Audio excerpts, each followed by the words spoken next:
Hi guys! Kumusta kayong lahat? So ngayon may bagong lesson na naman tayo. Ang gagawin natin ngayon is sasagutan natin ang mga expressions natin na nandito. Ang unang sasagutan natin is itong x plus 7 squared minus 2x plus 5 multiplied by 3x minus 2. Tinatawag natin siyang expression kasi wala siyang equal sign. Kapag meron siyang equal sign, ang tawag natin sa kanya is equation. Okay, so alam nyo na ang kaibahan ng dalawa. Ngayon, ang gagawin natin is uunahin natin itong term na nandito. So, uunahin natin si x plus 7 squared. Ibig sabihin ni x plus 7 squared is i-multiply natin si x plus 7 squared sa kanyang sarili. So, isolve muna natin siya. So, x plus 7 multiplied by itself, x plus 7. So, i-multiply natin siya para lang tayong nagmo-multiply ng mga regular na numbers. So, si 7 i-multiply kay 7 at kay x. Pagkatapos, si x i-multiply kay 7 at kay x.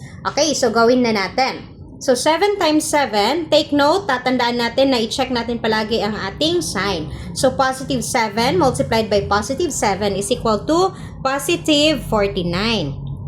And then 7 times x is equal to 7x. So that is positive 7x. So pwede na natin hindi lagyan ng positive kasi automatic na yan siya kapag walang sign, ibig sabihin is positive. Now tapos na tayo kay 7, dito naman kay x. So si x, i-multiply natin kay 7 at kay x. So x times 7, so para lang talaga tayong nagmo-multiply ng mga regular number. Huwag lang kayong kabahan kapag nakakita kayo ng variables. Okay? So, x times 7 is equal to 7x. So, saan mo siya ilalagay? Dito sa baba ng kapareho niya, 7x. Saan yung kapareho niya na variables, doon mo rin siya ilagay. At tingnan mo rin ang kanyang exponent. So, since pareho ang kanilang exponent na 1, so pwede mo siyang ilagay dito. Okay, proceed na tayo. X times x is equal to x squared.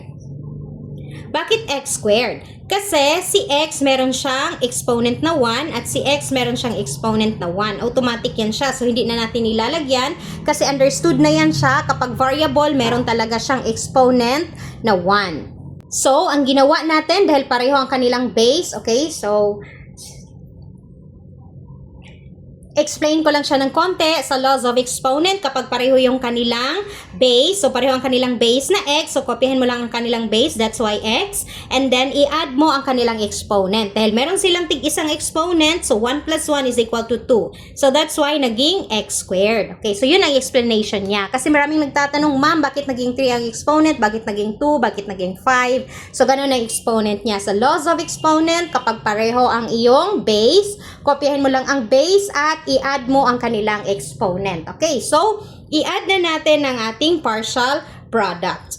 Para lang din tayong nag-add ng mga regular number, i-bring down lang natin si 49, kopyahin natin ang kanyang sign, so that is positive 49, and then positive 7x plus positive 7x, so 7 plus 7 is equal to 14, and then kopyahin si x, so that is positive 14x, and then i-bring down natin si x squared. Okay, so ang sagot natin sa x plus 7 squared is x squared plus 14x plus 49. So, punta naman tayo dito sa right side. So, si 2x plus 5, i-multiply natin kay 3x minus 2. So, i-multiply muna natin siya bago tayo mag-proceed dito sa subtraction. So, 2x plus 5 multiplied by 3x minus 2. Okay, so i-multiply natin siya. So, negative 2 multiplied by positive 5 is negative kasi hindi magkapareho ang sign. And then, 2 times 5 is 10. Negative 2, always tingnan ang inyong sign. So, negative 2 multiplied by 2x. So, negative 2 times 2 is negative 4. And then, x. 2 times 2 is 4 and then kopyahin si x. So, negative 4x. Now, dito naman tayo kay 3x. So, 3x positive. 3 times 5 is 15. So, that is positive 15. Kopyahin si x. So, 3x multiplied by positive 5 is positive 15x. And then, 3x multiplied by 2x. So, 3 times 2, that is 6. And then, x times x is x squared. Kasi, sabi ko kanina, pareho ang base at merong exponent na tig-iisa. So, i-add mo siya, that is 2. So, 6x squared. Okay, so i-add na natin siya. So i-bring down natin si negative 10. And then negative 4 and positive 15, that is subtract. Kopyahin ang sign ng bigger number. Ang sign ng bigger number is positive kasi si 15 mas malaki. So positive, and then 15 minus 4 is 11. Kopyahin si x. So negative 4x plus 15x is positive 11x. And then bring down natin si 6x squared. So ngayon, isimplify na natin sila. So kopyahin natin itong sagot natin sa ating mga multiplication. So that is x squared plus 14x plus 49. Take note, meron tayong subtraction dito. So minus, okay, so huwag kalimutan ng ating parenthesis. 6x squared plus 11x minus 10. Okay? So, wag niyong kalimutan ng ating parenthesis ha, kasi ang ibig sabihin ng ating parenthesis, that is, ang negative sign natin dito, i-multiply mo ang nasa loob ng iyong parenthesis. So, kapag hindi mo nilagay sa loob ng parenthesis, si 6 lang ang magiging negative. Magiging mali na yung sign mo dito sa dalawang term. Kasi, kapag tinanggal mo ito, so magiging negative 6x squared plus 11x minus 10 na yung sagot mo dito. So, mali ka na doon. So, that's why, take note, napaka-importante ng parenthesis natin kasi that means na i-multiply mo siya. Kahit na sign lang yan siya, ibig sabihin i-multiply mo ang nasa loob ng parenthesis sa sign na nasa labas. Okay? So, negative. Okay, so i-simplify na natin. So, itong nandito is kopyahin lang natin siya.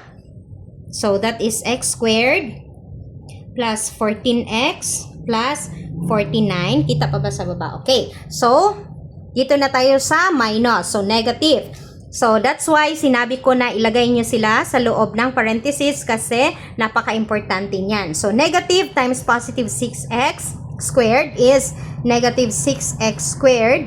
And then, negative times positive. Oh, nakita nyo? Negative times positive, that is negative. So, si 11x naging negative 11x. And then, negative times negative, si negative 10 magiging positive 10. Okay? So, kapag tinanggal nyo siya, so, mali na yung sign nyo. So, mali na yung sagot nyo.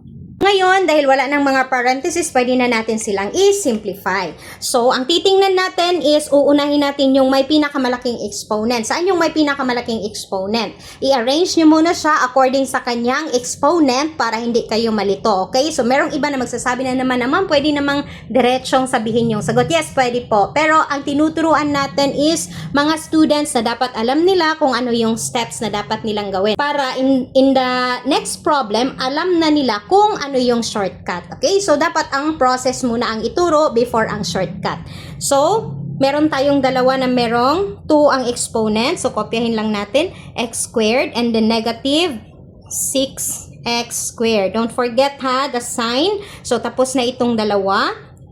And then, meron tayong isa ang exponent, si x at si x. So, that is positive 14x. Okay?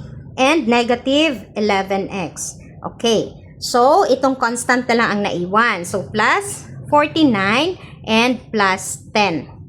Okay. So, ganyan, kapag naka-arrange na siya, according to the number of exponents, so, madali nyo na lang siyang isolve. Okay. So, ipagpatuloy natin. So, x squared, positive and negative, subtract, kopyahin ang sign ng bigger number. So, si 1, meron siya, si x squared, meron siyang 1 na numerical coefficient dito. Automatic yan siya. Of course, alam na natin yan. Pero, hindi na natin nilalagay kasi understood na yan na lahat ng variables, meron siyang 1 na numerical coefficient.